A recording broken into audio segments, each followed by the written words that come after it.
전 대표 전화에 바로 연결합니다. 문재인 전 대표님 안녕하세요. 예, 안녕하십니까. 네. 아직 공식 출마 선언 안 하셨죠? 예, 그렇습니다. 언제 하실 계획이세요? 탄핵이 끝나야 되지 않겠습니까? 근데 다른 주자들은 이미 뭐 다 공식 출마 선언을 막 하는데요. 그렇긴 합니다만, 어쨌든 탄핵이 끝나야, 예. 이제 다음 대선 일정이 마련되는 것이고, 예. 그래서 그때 하는 것이 맞겠다고 저는 그래요? 그렇게 생각하고 있습니다. 하지만 당내 경선 후보들의 등록은 이미 시작하고 있지 않습니까? 거기 등록하시려면 선언하셔야 되는 거 아니에요?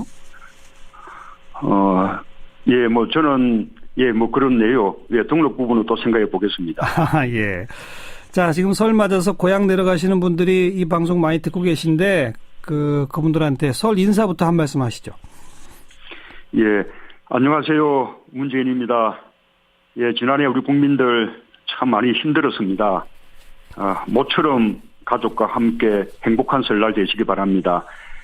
제 부모님은 실향민이어서 명절이 되면 늘 북에 두고 온 식구들을 그리워하셨습니다.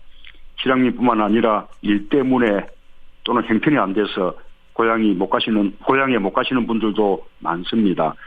명절을 혼자 보내시는 분들도 많고요.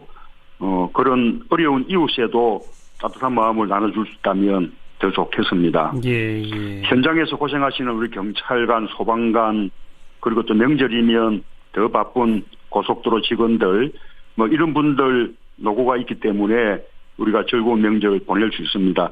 특별히 고맙다는 말씀 드리고 싶고요. 네. 어쨌든 새해 모두 복 많이 받으십시오.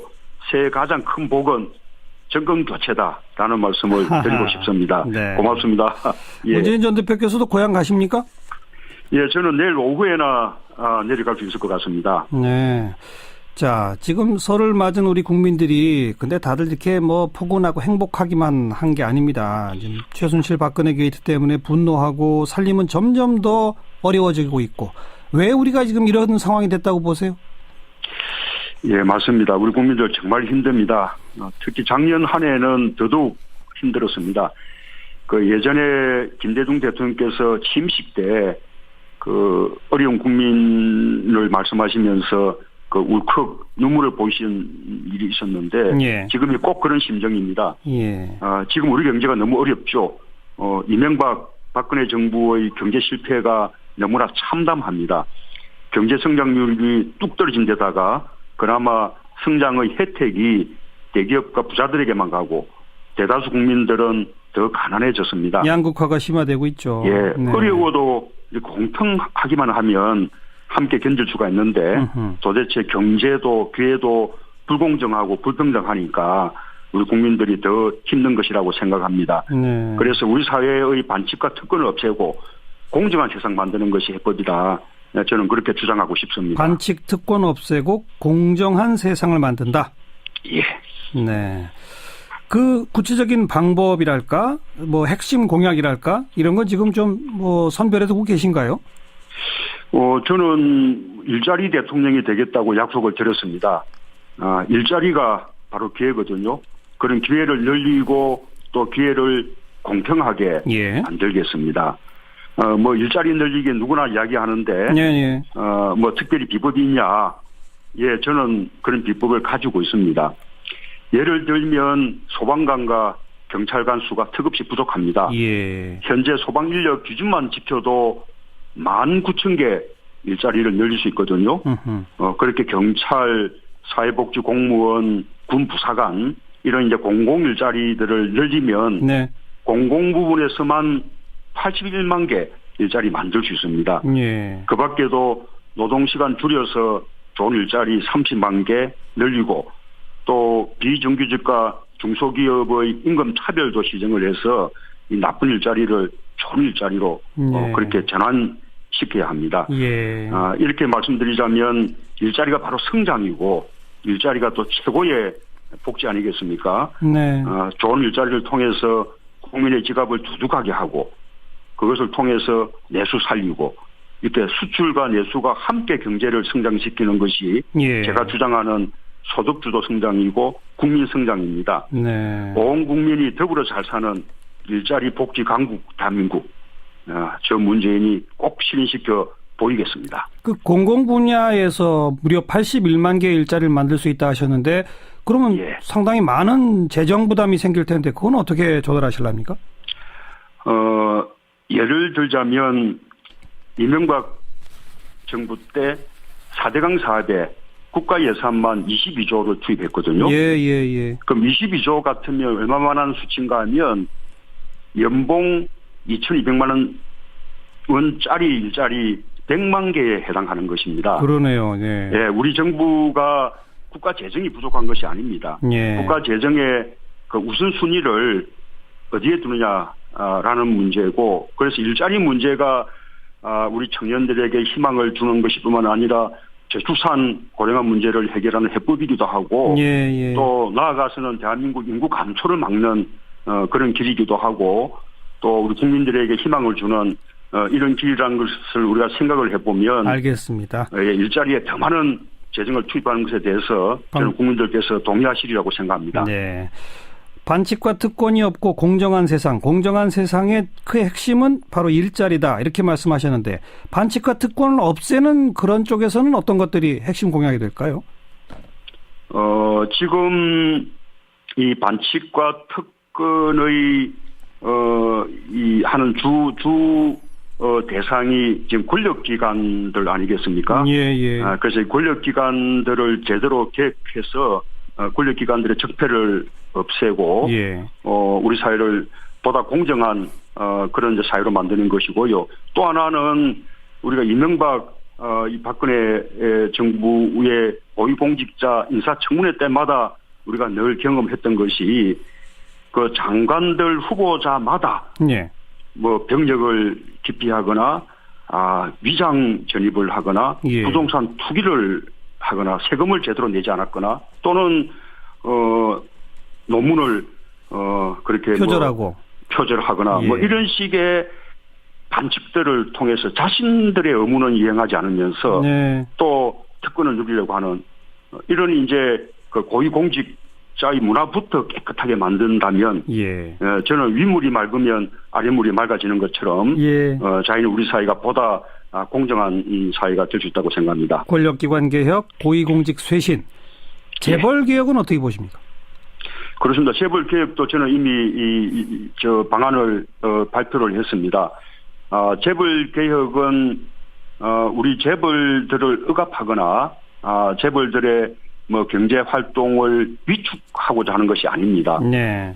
재벌이 우리 경제 성장의 견인차 역할을 해왔고 지금도 아주 중요한데, 그런데 한편으로는 재벌이 우리 경제를 불공정하게 만드는 예. 그런 원천이 되고 있습니다. 그래서 우리 경제를 보다 공정한 경제 생태계를 만들기 위해서도 재벌 개혁이 필요하고, 예. 또 재벌 스스로도 이 경쟁력을 강화시킨 나가기 위해서 재벌 개혁이 필요하다고 생각합니다.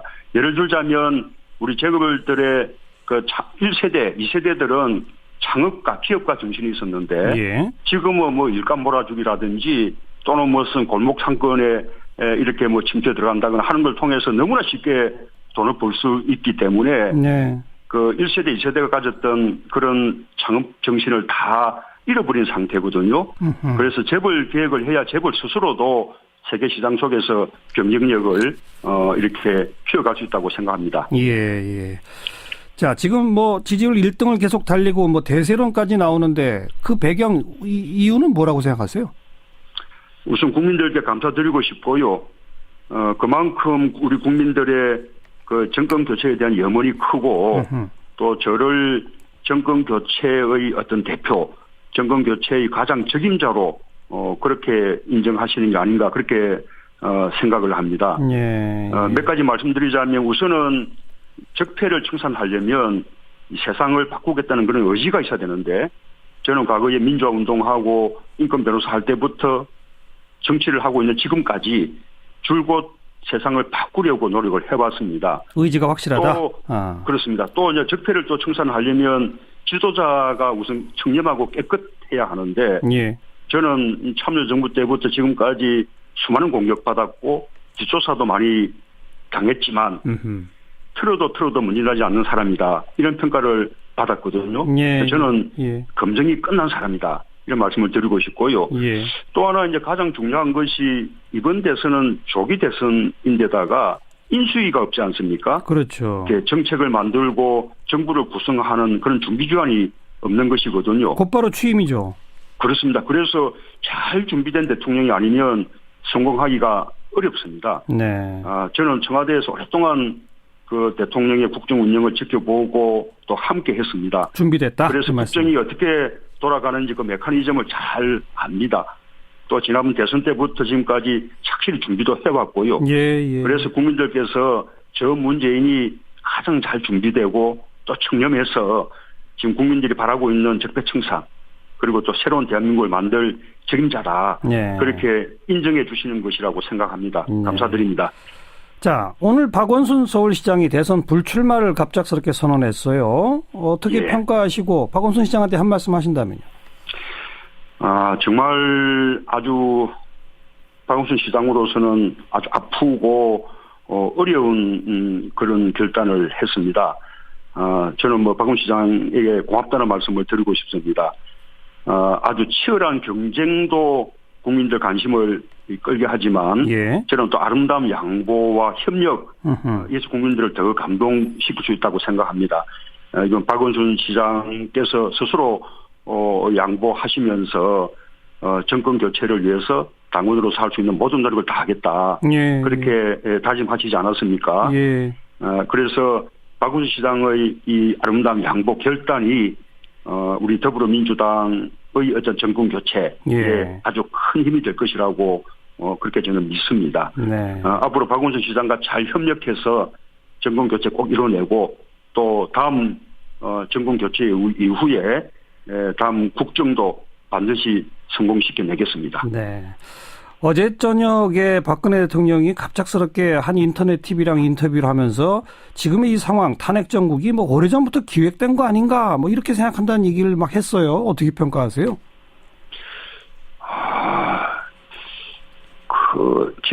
지금 박근혜 대통령은 거듭거듭 이야기하고 있는 것이 자신은 책임이 없고 자신은 몰랐다는 것인데 예.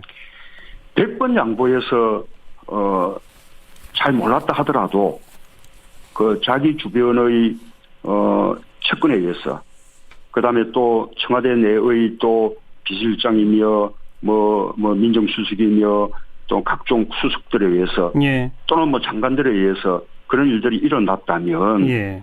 대통령으로서 무한한 책임을 져야 되는 거 아닙니까? 네. 국민들에게 정말 죄송스러워해야 되고요. 그럼 그것만으로도 본인은 책임을 져야죠. 참여정부 때 노무현 대통령이 탄핵 소추 당했을 때 그때 그 노무현 대통령은 그 헌법재판소의 결정 여부와 상관없이 대통령의 직무가 정지되고 국무총리가 권한을 대행하는 이런 상황을 최대한 조기에 종식해야 한다. 예. 그래서 헌법재판소의 최대한 절차를 빨리 끝내줄 것을 예. 그렇게 당부를 했었습니다. 예. 그런데 지금 박근혜 대통령은 어쨌든지 탄핵 절차를 지연시켜 보려고 지금 바둥거리는 거 아니겠습니까? 그렇죠.